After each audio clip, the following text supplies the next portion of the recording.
Karim Benzema, fierté nationale ou génie de la fiscalité? Certains disent qu'il payait ses impôts en France par patriotisme, même en jouant à l'étranger. Mais est-ce vraiment le cas? La réponse pourrait vous surprendre et vous apprendre des choses sur votre propre situation fiscale. Alors, comment détermine-t-on la résidence fiscale en France?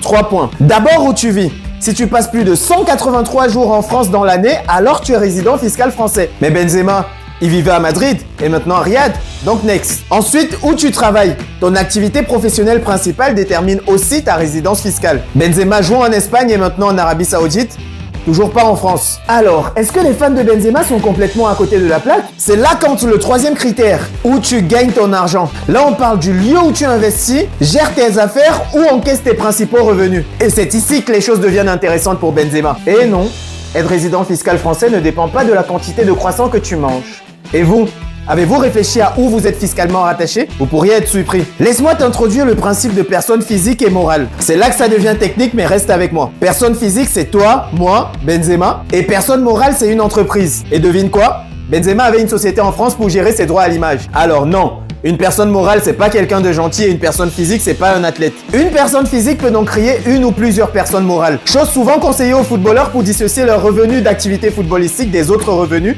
comme les droits à l'image par exemple. Si une marque veut utiliser la tête de Benzema dans une pub de parfum, elle doit acheter ses droits à l'image. Et là, Benzema passe par une société implantée en France. Résultat, cette entreprise paye bien ses impôts en France. Donc oui, en tant que personne physique, Benzema payait ses impôts en Espagne, mais en tant que personne morale, une partie de ses revenus était bien taxée par le fisc français.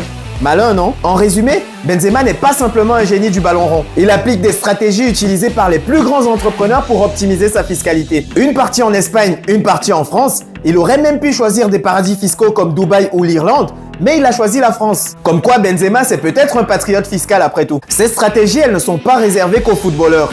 Si vous êtes un entrepreneur ou un investisseur, vous pouvez aussi optimiser votre fiscalité. Dites-le moi en commentaire. Moi, c'est Moulay, fondateur du cabinet Harmonie Social Well Capital. Abonnez-vous pour des conseils financiers et fiscaux expliqués simplement.